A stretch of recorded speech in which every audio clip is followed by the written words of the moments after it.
Hi, I'm Darren Criss, and these are three of the movies that changed my life. There's too many, but I had to narrow them down to three, and these are them.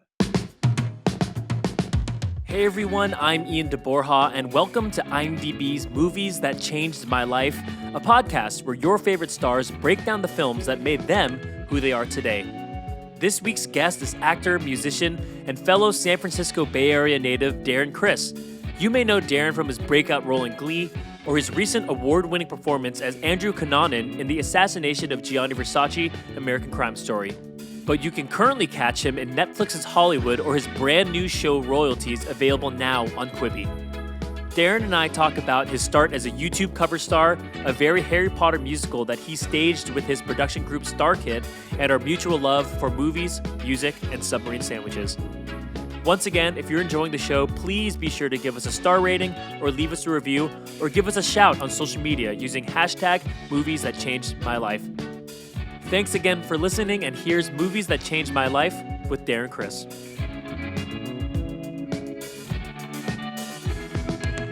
So Darren, before we get going into all the stuff we have to talk about today, I too am Filipino, and I too am from the Bay Area. Oh, nice. There's a lot of us there. There's a lot. As I go out into the world and I talk, and it's an interesting thing that's come up more and more because a lot of the roles that I've been a part of have a sort of Filipino piece to them. I grew up in such a predominantly Filipino community that it wasn't until I left that I was like, oh, I get, like, in my mind we were always everywhere, and we still are. But I just didn't realize just how much it was in the Bay Area. I mean, that's just like a huge part of the Bay Area culture. Do you have a favorite? I always ask people who are from the Bay Area. Do you have a favorite burrito spot or taco spot? What's crazy is I could, like, blindfolded walk or drive to my favorite ones, but I couldn't Yeah, even tell you the names of them sure, sure, anymore. sure. Yeah, in the Mission, there were places that, like, I had my favorites, but they probably are. I don't know if they're still there, and I don't know what they were called to begin with, which kind of added to the sort of mystery. It's like Yeah, everybody has their favorite pizza joint, their favorite sushi joint, their yeah. favorite, like, Mexican joint, and it's sometimes cool. You don't even know the name; you just know where it is, and that's where you go. Like, there's a bunch of submarine sandwich places. Like, Oh, what submarine. Yeah, like, me and my buddies called Subs. yeah, Subs. It's called the Submarine Center. It's in West yeah, yeah, Portal. It's yeah. like The one in West it's Portal. yeah, it's in West Portal. It's like where I grew up, and that's like an iconic place that, like, is. I honestly didn't know that it was called the Submarine Center Yeah. until I went back on tour with. I was like, I was with the Glee kids, and I was trying to take them around my hood, Hmm. and so we got to get sandwiches at this place, and they're like, "What's it called?" And I was like, it's Subs, man. It's where we go get subs. I don't know. And then I had to, like, look up the address. I was like, oh, it's called the Submarine Center. Yeah. Didn't even know that. Submarines. That's funny. I didn't know you were from West Portal specifically. My cousins were in West Portal, so we would always go Yeah, to get submarines. That guy was super intense. Like if you take your super order, intense. yeah, Yeah, we used to joke that one day he was going to cut his finger off because he had such, like, ninja like precision where the knife would just barely go under his hand. yeah, Dude's a legend. yeah. Guy's a master. So Yeah. I'm glad I got that out of the way. Oh man, I'm so glad. I usually never bring that stuff up unless someone really knows that part of the city. Because as you know, growing up in the Bay Area is a very specific, like, It's a big place. Yeah. thing. Yeah. You just said you play some, more Filipino roles in your most recent role, including Hollywood, where you play Raymond Ainsley. You're a half Filipino director, much like yourself in real life. So, for those who don't know, Hollywood is out now on Netflix. It is great. It is a really awesome, like, homage and tribute to old Hollywood. But what's your take on it, Darren? Tell us about your character and what the show's all about. My quick byline, my very Hollywood tagline would be: "We gave Hollywood the Hollywood treatment." You know that time is fraught with a lot of prejudice Hmm. and a lot of obstacles for a lot of people. And I'm just going to give away the whole thing because it's a revisionalist look at that period of time.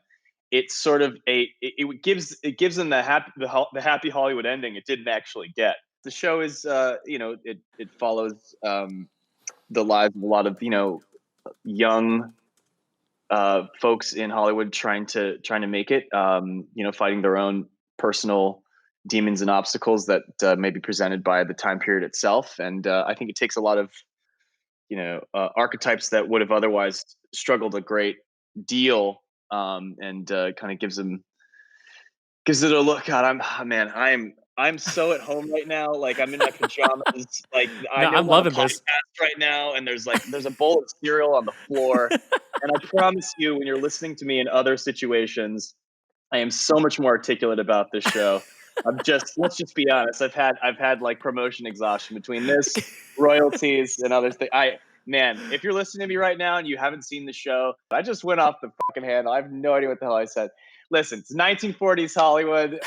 It's really fun to watch. A lot of great people are in it, and man, I'm gonna take a bite of my cereal. All Dude, right. have a bite of your cereal while I put the show over. It's great. It's super fun to watch. Um, if you're a fan of Ryan Murphy, obviously you'll enjoy it. There was definitely a part when we were shooting where I was like, this is kind of like Glee in the 1940s, because Glee, and this is a theme that's predominant in a lot of his work, which is, you know, uh, wish fulfillment and dreams coming true for the for particularly young people, but for really anybody in their life, because the show has the young bucks and like I don't want to say the old guard, but I'll say the upperclassmen, Sure. And the two of them kind of coming together to break through whatever adversity is put before them. So yeah, that's what the show is. I'm gonna keep eating my cereal, man. Fantastic. There it is. That was an awesome pitch. We'll cut out that all together. It'll be like one perfectly executed Q&A session. I don't know, man. This interview is pretty perfect as it is. Let's jump to your new project called Royalties, which is coming out on Quibi on June 1st.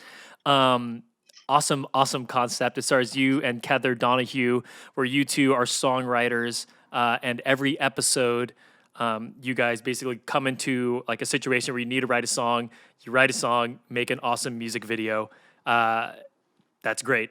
To me, also lots of it's all directed by Amy Heckerling, correct? The great Amy Heckerling. Yeah, the great Amy Heckerling. I'm Yeah. glad you used the correct superlative there. Yeah. She also directed Fast Times at Ridgemont High, European Vacation, Clueless, etc.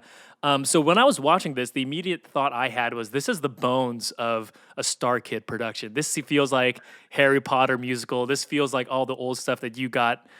You and your crew of collaborators really took off for on YouTube. Was that the idea behind it?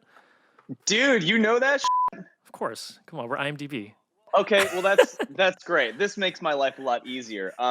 Yeah, I mean, gosh, this is between the Bay Area and this, we're gonna get along famously. And these movies, come on, we're gonna get into that. Yeah, and there's a whole San Francisco bent to that too. So yeah, Royalties is a show that I've been sitting on for years and years and years, and I was joking earlier on an interview that I'm very careful with talking about projects that I'm working on, because you never want to say something and then run the risk of it not happening, and then you're that guy that just like always talking about this thing. But this was that show for me, and of the many reasons I'm excited that it's coming out, I'm just relieved that I finally did it, because there's so many friends I have in the music industry and film and television world where this was that show that I was trying to put together for like it feels like 7 or 8 years now. It's been so long because it's just been knocking around in the back of my head. I've been obsessed with songwriters my whole life. I consumed liner notes as a kid. I read album notes, and I wanted to know who produced what and who wrote what. And at a very early age, and I think it comes from loving musical theater, where the composers are a predominant part of like the sell of a show. It's the first line over the actors. Yeah, exactly. It's right. You're absolutely right. So I liked this notion I was fascinated by this notion that in pop music, there are songs by the Backstreet Boys, there are songs by all kinds of great artists that were written by these amazing people. And, most people couldn't recognize them in a grocery store, or like Max Martin. Max Martin. Max Martin is the biggest example. I always thought it was cool that Max Martin, who's responsible for and still continues to be, for every major hit of the past almost 20 years. Max Martin is a guy that can walk into a 7-Eleven and can look at the magazine rack and see every person that is on the cover of every magazine and know that he is single-handedly responsible for a song that launched them to the point where they get to be on those magazines. He can walk around, no one's going to bug him.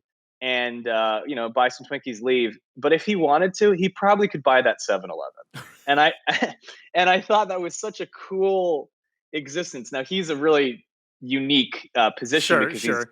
one of the most successful songwriters of I would dare to say of all time, and continues to be.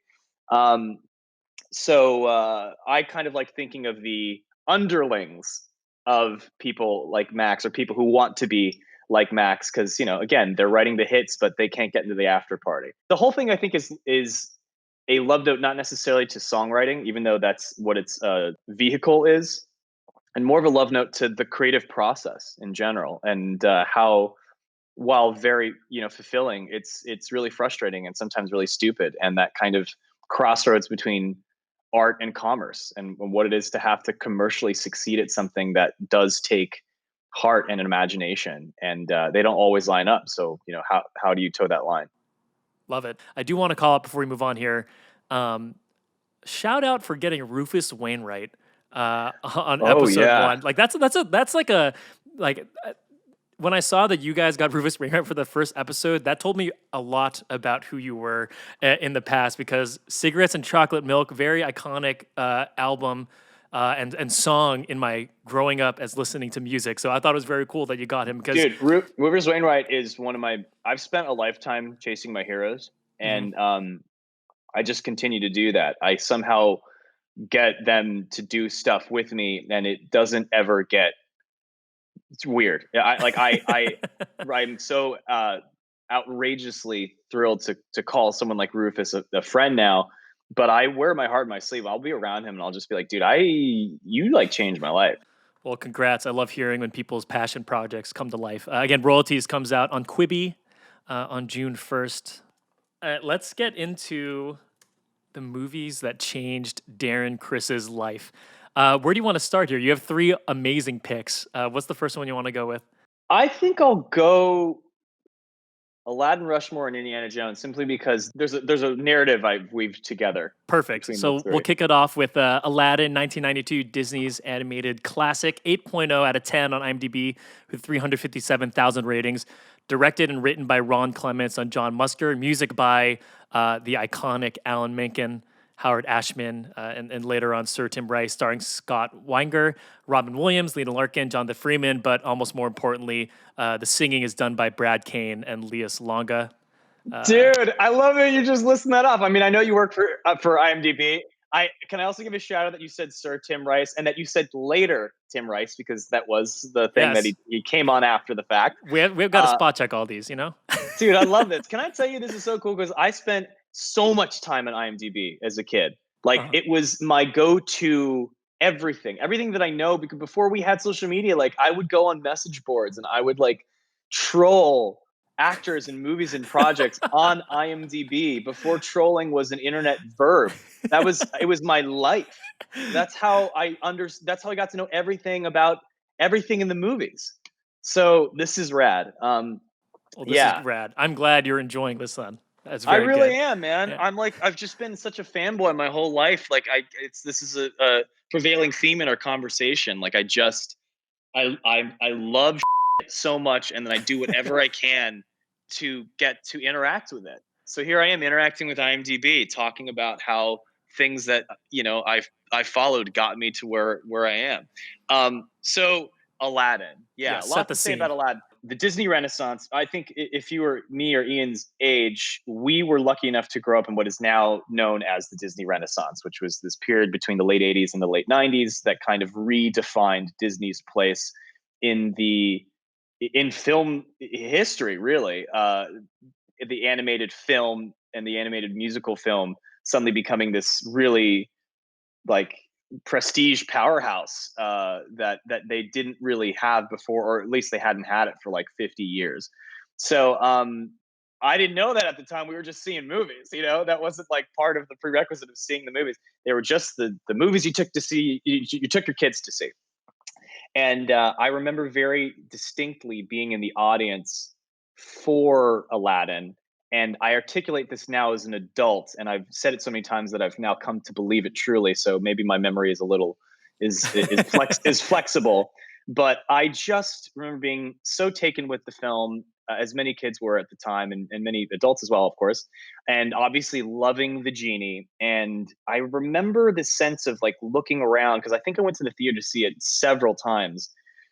I loved this notion that complete strangers could be in a room that didn't know each other. And I would look around at people laughing and smiling and watching this genie and thinking, wow, like this genie is giving all of these people that don't know each other happiness and this shared experience. And obviously this wasn't a conscious thought, but there was a Sure. sense of communion and catharsis that was really intoxicating to me. And so I joke that I said I want to be a genie, but obviously you can't be a genie. The reason why it's important to mention the Bay Area is that Robin Williams was a Bay Area local hero because he was an extraordinarily successful actor that chose to reside in San Francisco. So this was kind of like a big deal if you're from the Bay, of like, oh, cool, like we got Robin Williams. And I think because of this, there suddenly became this accessibility to this job, of this life of, oh, he's an actor, he lives in my hometown. Wow, maybe I could also do that. What do I got to do to be that? And I remember telling my parents at a very early age I want to be an actor. And a shout out to another great San Francisco icon, the man by the name of Peter Coyote, who was a big part of the uh, experimental and political theater of the 1960s. Um, he was a friend of my parents via school that I went to, and they told him because they didn't know that like our son wants to be an actor. This is not growing up in L.A. or New York where this is quite common. Right. Um, so, and a lot of parents are actors and stuff. Like he was the closest thing that they had to it. And he said, oh, well, he should really think about enrolling maybe into like a class at the Young Conservatory at ACT in San Francisco, which is Mm-hmm. a very prestigious master MFA program for graduate student actors. Obviously I was a little one. So they had like a young after school program thing that became a huge part of my life until I was 18. So I went there from like 9, 10 years old until I left. I must have seen you in an ACT play then. I remember going to ACT like all the time in the city. That's funny. Yeah, I was in A Christmas Carol when I was like 10 or Okay, 11. I'm sure Uh, I went to that show. yeah, Like I or think maybe even like 12. Yeah. elementary school, middle school, that was always like a field trip. They'd Yeah. pack all the kids on the bus and go to ACT in the city. That's funny. Yeah. Yep, that all the kids came, and I Yeah. remember I was like, I felt so cool that I got to be in some of those shows. So that was such a huge part of my life, just knowing Robin Williams did this thing, and like lots of kids, he was just my guy, and I loved him as a comedic actor. I didn't mention this, but Good Will Hunting was a huge one for me. Hmm. So I just think the accessibility that he presented in that movie through this medium that was, you know, easy for a kid to ingest really kind of changed my life. And more importantly, on the music writing side, Howard Ashman is one of my all-time heroes. Anytime people ask about like people you could have dinner with from any time, I always say Howard Ashman. He's always been such a guiding light to me for a lot of the decisions I've made creatively. I always like, what would Howard do? And um, obviously, I never got a chance to meet him, but his influence is so predominant in a lot of my work, not only as a musician, but as an actor, just the way you kind of like holistically looked at projects and Hmm.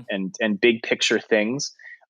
So the fact that he and Robin Williams were in this, Aladdin is really a big one because it set me on a career as an actor, but as a songwriter. And I think, Aladdin really kind of summarizes a lot of the great things about the Disney Renaissance between Little Mermaid and Beauty and the Beast, of what it is to tell a great narrative with music.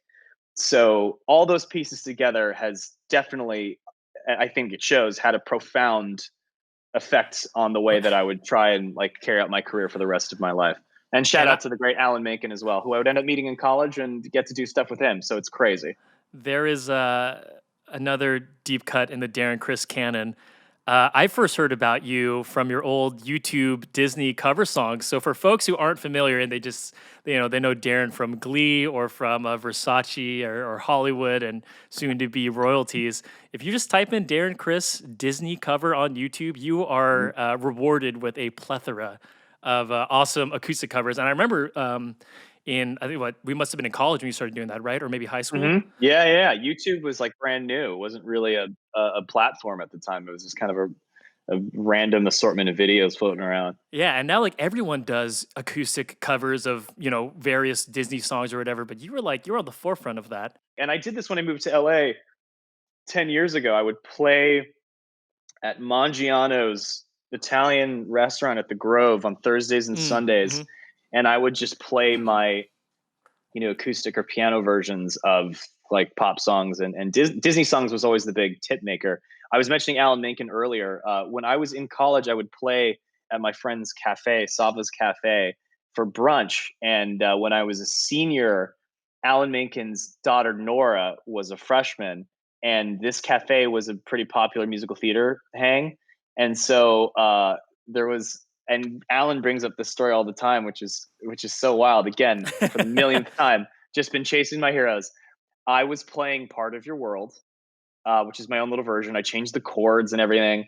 And it is very clever because you go from the C and then you keep the hand formation, go up to the D position, you know right? all the man. This is great. I've never had a conversation with anybody that knew my deep weirdness as well. This is fantastic. Well, because that sticks with me because I play a lot of music too, and I remember when I first saw that video. When you keep, because it just goes C to D typically, right? But then you just kept the same formation and just moved it up a whole step. I was like, that's awesome. Like it makes it sound so much. Man. Yeah, I love that. Thank you. It's just a different voicing of the D chord. But anyway, so I'm messing around with the chords, and Alan Menken walks in, and like again, this is all tied together. I'm that guy that recognizes songwriters, right? Sure. So he walks in, and I immediately know who he is, and I'm like, oh my god! And I'm playing it, and I say, sorry, Mr. Menken, I changed the chords a little bit. It's fine. And on the way out, he gave me a $100 bill tip in my jar. And I didn't know this until I went home, and I was like, holy shit, like who else would have left that in there?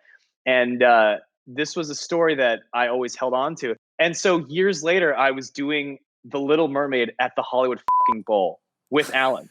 I'm like, what is life? And so I did that. And when I walked off stage, I see this, it's burned in the back of my retinas. I see Alan on the wings of the Hollywood Bowl, like waving $100 bill tip. And I was like, awesome. This dude, that was so cool. So then my last question on Aladdin before we move on, what's your favorite song on the film? That's hard because that's really hard. I mean, I would say, Never Had a Friend, because that's the kind of thing that I would like sing, I would like play I had the tape, the cassette tape of Aladdin, and I would just sing over it all the time. And yeah, I'll say Never Had a Friend. It's just, nice. It's classic. I also feel like when you mention how good that song is, you don't have to explain yourself. You're like, it's. I mean, any really Renaissance song you can make an argument for is the best of all the Renaissance songs, but also anyone within a movie is like, no, that's the best one. You can have legitimate like debate about each one. So yeah, I will say, I'll give a shout out to Sir Tim Rice, because I continue to discover things that I haven't discovered. There's a really great interior rhyme that flies by so fast that when I found it, I was like, oh, dude, like this dude's a motherfucker. And Benj Pasek and Pasek and Paul of from Dear Evan Hansen and Greatest Showman and La La Land.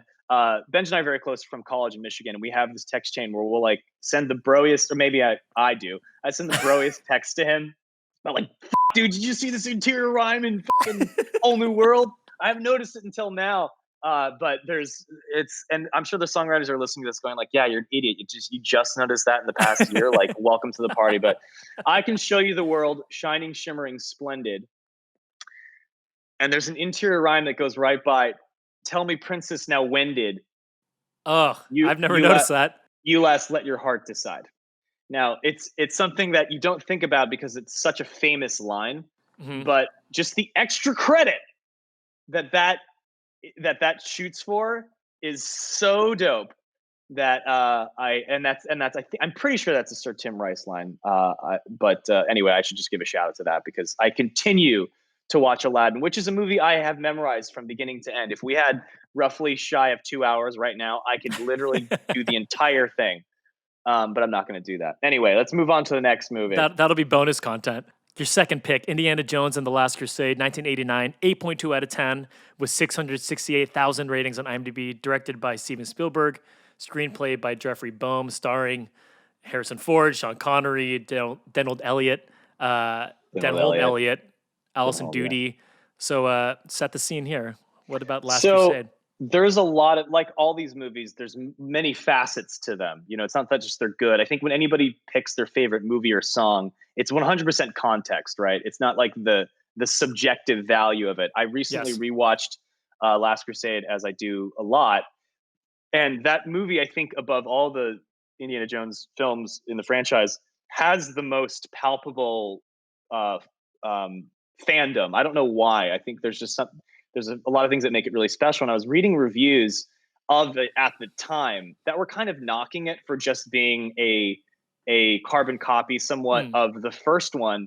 And I was reading all these things going like, oh man, they had no idea this one was really going to just age just better and better and better over time.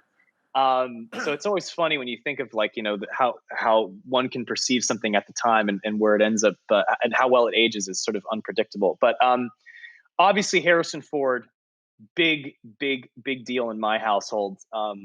What can I say? The Criss family loves and has always loved and will always love Harrison Ford.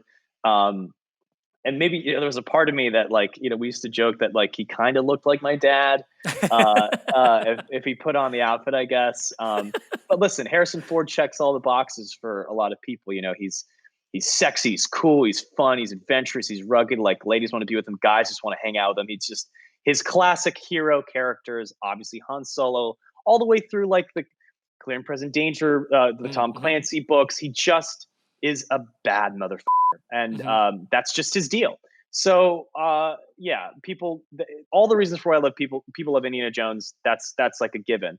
Another really important thing to mention is my general, like, wanderlust as a kid and loving the adventure movie and seeing beautiful places, seeing Venice and parts of the Middle East and seeing a period movie, you know, 1930s, 1940s movie. And at the time that Spielberg was making these, he was hearkening back to the great adventure movies of the earlier half of the century. And those are the films that are the now classic movies, like truly taking you away to a different place, and adventure and love and romance and all the things that just sweep me off my feet. I mean, the movie literally ends with them riding off into the sunset. And I cry thinking about it. I cry every time I watch the movie because I just remember as a kid watching the VHS tape over and over. And as they rode off into the sunset, I just remember thinking, no, like, this can't end. This has to go on forever. And I would wait until you could no longer see them so blurry in the distance that they kind of literally ride into the horizon. And I remember just loving the movie so much, but never wanting it to end. And that feeling of being swept away was what made me want to be in the movies. You know, it's that at its purest, most palpable form, the great feeling that the movies can give you. And there's a very important element that I've left out, which is John Williams. Again, we could talk about Star Wars and we can talk about all the great Steven Spielberg or George Lucas movies that really feel like these cinematic things. I could mention Star Wars and all those other things, or E.T., but I decided to put it in Indiana Jones because it checked at all of the boxes for me.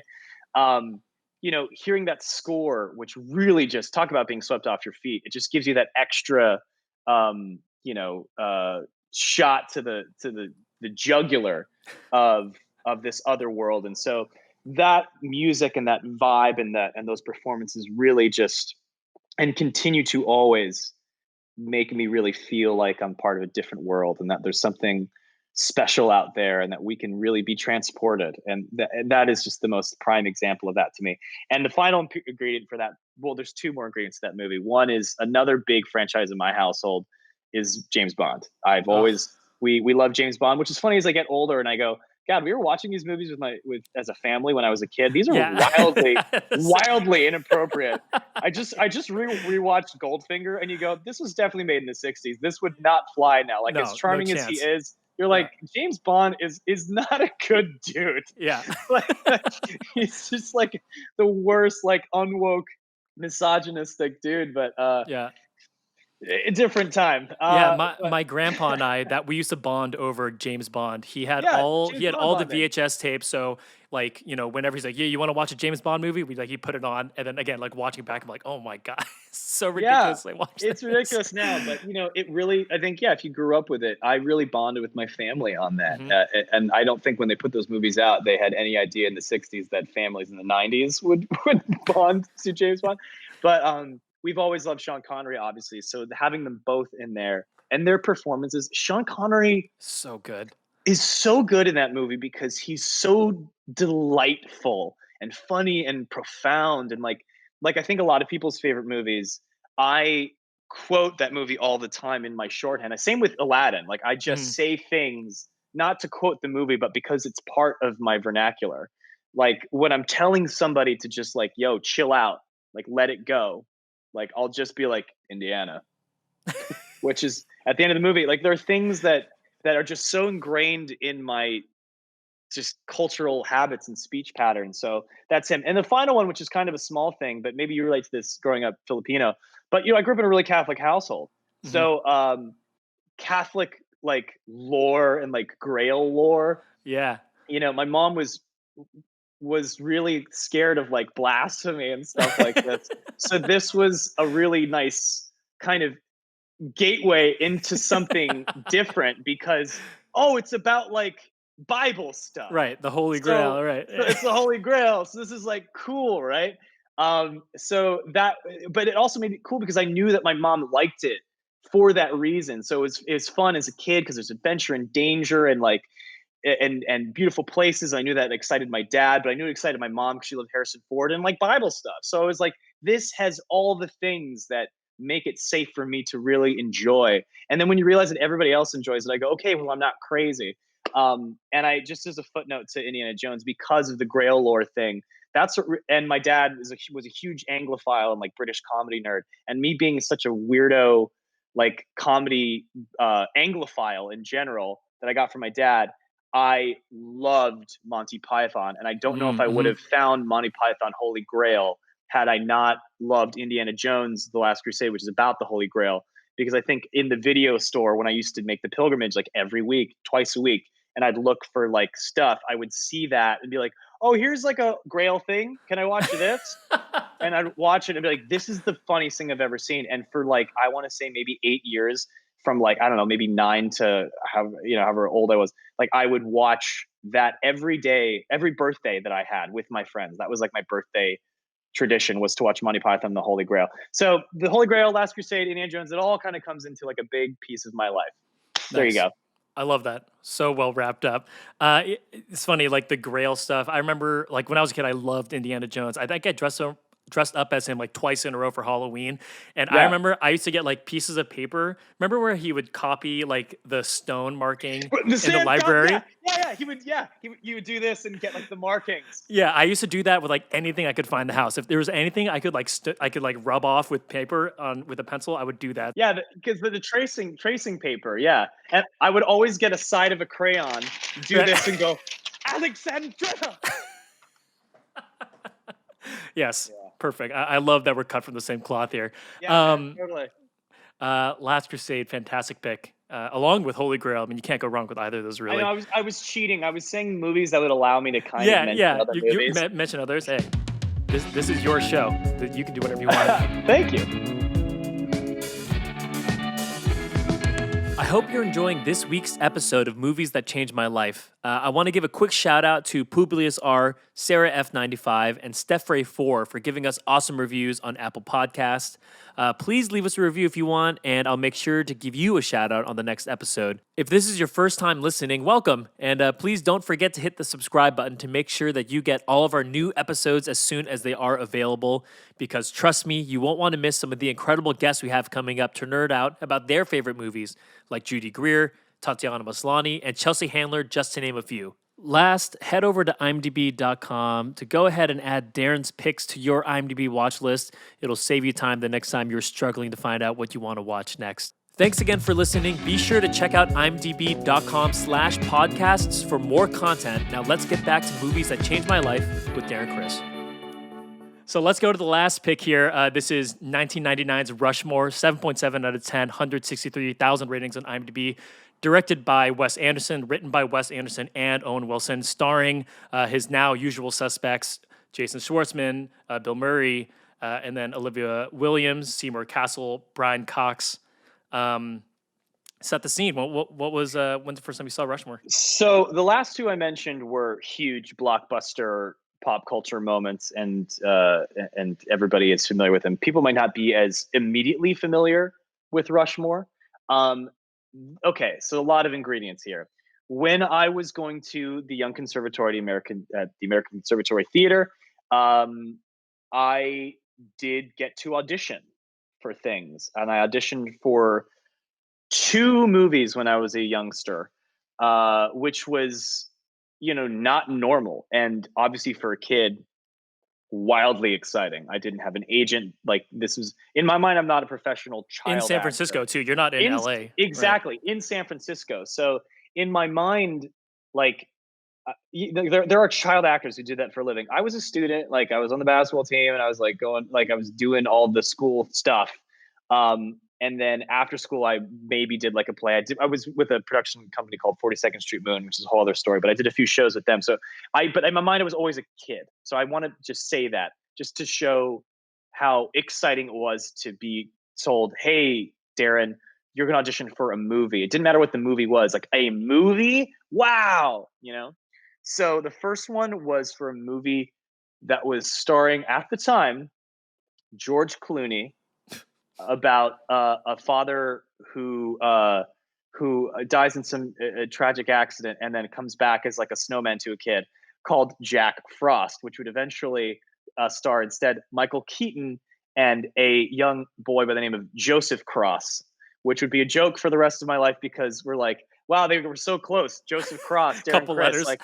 And what's even crazier is Joe Cross ended up going to college with my brother years later at Trinity College, which was like a weird thing. And my brother's like, "You're Joe Cross. You took a part for my brother when he was like, he didn't take the part for me. I probably went out. I was like, it was like 100 kids. Like, who knows? But so the reason why I say that is because I obviously didn't get that part. And the second one that kind of came shortly after that was this movie called Max Fisher. I'll never forget it. It was called Max Fisher, and I remember reading the material, not really understanding, because it was a very adult movie, and it was for something that I had never really heard of before, which was an independent movie. Okay. So when it came out, obviously I didn't get the part, but I remember being not super young, but young enough where I'm starting to kind of get a hold of my own identity, like a preteen kind of. And I remember going to rent Rushmore because I hadn't been able to see it in the theater. And I was like, I should see this movie. And I forget how old I was, but I remember going, again, back to the pilgrimage, where I would go rent movies like all the time. And I remember watching this with my brother or my friends. I forget who I was with, but going, this movie's fucking rad.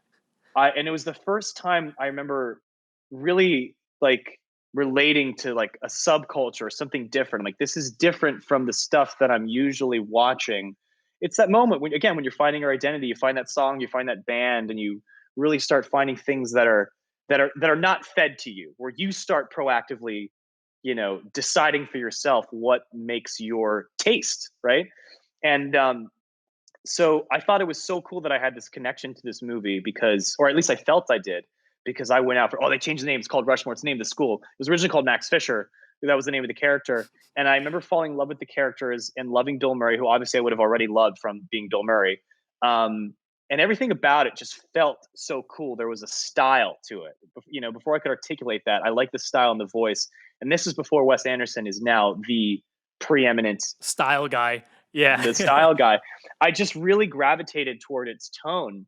And I immediately bought that soundtrack, which would be one of the biggest albums of my life. Like that, of my top 20 albums, that album was huge to me. I loved, and all of Wes's movies. All of his movies have such good music, yeah. Exactly. And especially at a time where soundtracks really had a lot more cachet than they do now, where they really, soundtracks sold. Like they were a big part of the DNA of a film. And so between the movie and that soundtrack, it really just like defined a lot of my like younger days, and kind of my interest in indie movies, and of course Wes Anderson and Jason Schwartzman, who was the drummer of a band that I would also deeply fall in love with, and with along like up there with Rufus Wainwright, would define the way that I experienced, wrote, and played music for the rest of my life.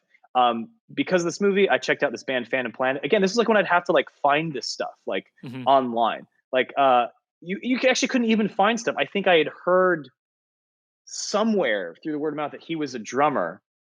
And then when I found out the name, I like went to a concert when I was 14, 15, that they were opening for like another band, for American Hi-Fi, actually. I know.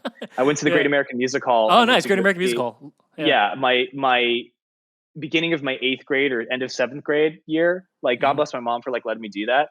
And I just fell in love with this band.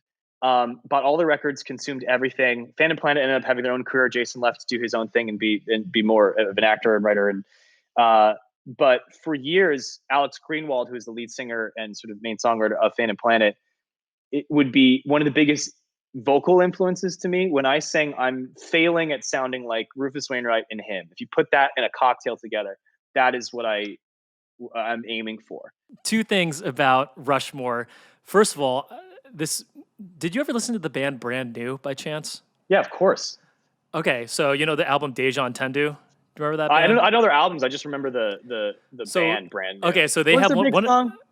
So they had a Quiet Things No One Ever Knows, but one of the first song. Yeah, Quiet Things, yeah. The first song on that second album was called Six Transit Gloria, Glory Fades, which Max Fisher says to his teacher at one point. So when you brought up all the music stuff, I was like, okay, all right. Sweet. Dude, I ended up taking Latin in high school because I thought it was so dope. I thought it was just cool, like this sort of prep school kind of like, Kinks soundtrack, old school education. Like it wasn't the only reason I took Latin, but like I ended up doing it for 4 years, and that like really shaped the way that I look at languages because of Sig Transit Gloria. I love that. And then, so my final question for this is, did you have, what parts of Max Fisher were you in high school? Oh, definitely not. I was like a really nice kid. But I've always, like a lot of nice, well, I mean, all the activities, the theater guy. That's true. That actually is true. I take that back. I mean, I wasn't as like curmudgeon-y as Max was. But I guess every teenager has that angst in them. And I think even good kids, kind of idolize kids that like speak their mind and are really like renegade and rebellious, because every kid has that in them, but doesn't necessarily know how to articulate it. So people like Max, you relate to because you relate to renegades, because teenagers are renegades, and in whatever suppressed or non-suppressed way you can manifest. So I was in at like every club. That's actually totally I that up. I was that guy that was a part of everything. I did get not great grades. I was more about the social aspect of like being involved in stuff. I just loved doing theater and being involved with like activities. That was just like my interest. I just had my priorities, and I would notoriously not turn in my homework on time because in my mind I was like, well, like I got a bad grade, but like I did it, didn't I? Which is like a horrible, really f***ed up way. Like I don't know how. When I have kids and like they want to like turn in homework late, I'm not going to know how to tell them like that's bad. Like I'm just gonna be like, listen to your mom on this one. I don't know. They're going to listen to this podcast years later and say, no, you told IMDb that you did not do your homework. I didn't say it was good. Listen, like I believe there are things that are right about playing the game and knowing the rules, right?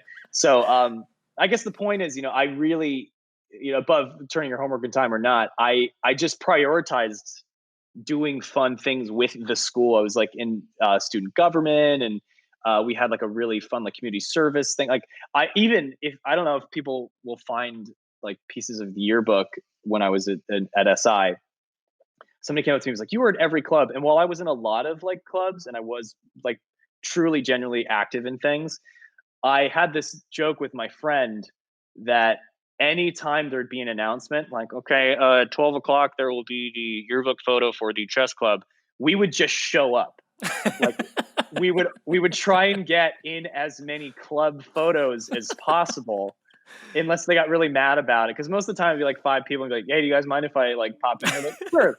And so by the end of the year, unbeknownst to the other clubs, there I am, like in every single club. And people are like, "Wow, you were really active in high school." I was like, honestly, I was just trolling people, man. Which seems to be another theme throughout our conversation. I did. That was like a fun like challenge every year, is to see how many yearbook photos you could get into. And I forget that as time moves on, people think that it's actually you were involved. But yeah, in that regard, with the theater thing, Max writing his own stuff. Yeah, the Serpico play. The Serpico play is so good. Just having like really like I guess sort of not counterculture, but thinking outside of the box. Yeah. And that's something that I've always tried to do and prided myself on. Maybe not to Max Fisher's degree, but yeah, doing a lot and not taking no for an answer definitely is a big part of my life as well. All right, last question here. So do you see any through line between the 3 movies that you chose, any themes or anything like that stands out to you?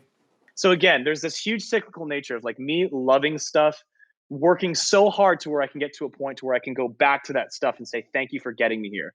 It's been like the greatest privilege of my life, is being able to have these movies touch me in such a profound way that they propelled me in a direction to where I could get to those heights and like high five them and say, where do we go from here? And that's why I get to be in IMDb today, like the very website that I like spent hours on just to know what was going on. Fantastic. Hollywood out now on Netflix. Make sure you watch it. If you love old Hollywood, if you want to see Hollywood get the Hollywood treatment, as Darren lovingly puts it, make sure you check that out. And make sure you go to Quibi to check out Royalties out now. There's music videos. There's Rufus Wainwright, Mark Hamill, among other people who are involved in the project. So I've had a lot of fun watching it. I'm sure you guys will. Oh, I can't wait for you to see the rest of it, because there's a lot of the stuff that we were talking about shows up in a lot of the episodes, or at least with the guest stars, as far as people that I've always admired coming back to in my life, and getting to work with them. So thanks for listening, guys. Thanks again for listening. If you want more information about Darren, or if you'd like to add his picks to your IMDb watch list, head over to imdb.com/podcasts.